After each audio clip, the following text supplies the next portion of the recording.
Thank you, Mr. President. Mr. President, I'd like to commend the carrier for honestly reporting that this is not tort reform. And I hope that I don't read any chirpy press releases from your office, Mr. President, or the majority party offices, or anybody else in this room about this being tort reform, because it is not tort reform. Mr. President, in the 76th legislative session, we left the building with a promise that what we would have was an honest airing of this issue and real tort reform. And colleagues, real tort reform means a constitutionally defensible, legally effective limitation on non-economic damages for pain and suffering, sufficient to bring forth from the underwriters and the actuarials testimony that they will reduce the premiums paid by doctors and practitioners and clinicians and hospitals. None of that has happened. Not a single dollar will be saved, and there will be no relief for surgeons and OBGYNs who practice under the constant threat of litigation, whose patients pay outrageous amounts of money to cover the cost of treatment, which includes the practice of defensive medicine. Tort reform addresses the issue of defensive medicine. This is not tort reform.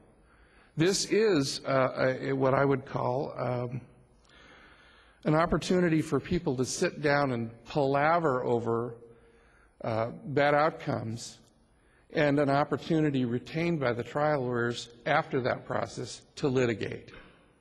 The trial lawyer can sit in the settlement conversations and turn around and sue.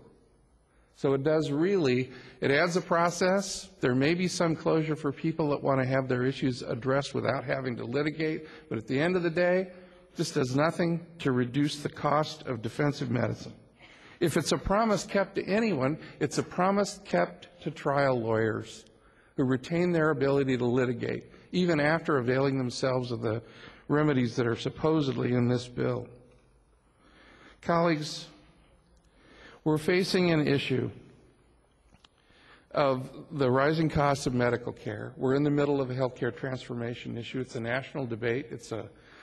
Oregon is supposed to be on the forefront of remaking medical care. We're telling doctors and clinicians and practitioners to expect a 2% reduction at minimum of what they will be able to charge for their services. This bill, which could really have been tort reform, won't contribute at all to the flattening of the cost curve, unfortunately. This is a case of bait and switch. This is something that people will characterize in their press releases as a bold move forward. One of the previous speakers talked about 10 to 15% being wasted on defensive medicine. I'm willing to guess that it's closer to 30%. Test after test, procedure after procedure, MRI after MRI, ordered time and time again to show in the file that an exhaustive examination of the causes of illness were made so that there won't be tort liability.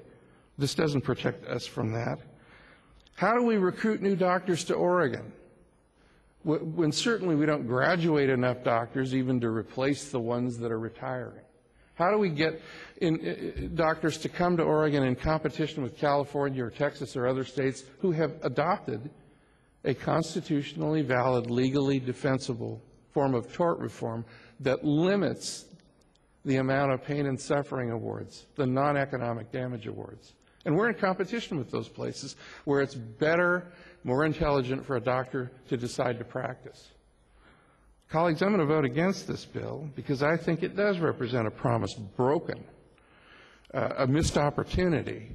And we're supposed to wait maybe 5 years or so to figure out whether this approach is effective. And during those 5 years, how much defensive medicine?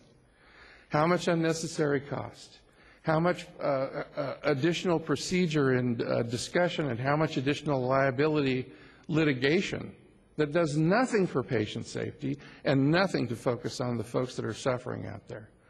Colleagues, this is a sad day for the state of Oregon if we pass the bill that might have been genuine tort reform in Oregon. This is not tort reform, and I challenge the media to question this. I hope I don't read in the newspaper in inch-high headlines that Oregon legislature achieved tort reform today, because it will not.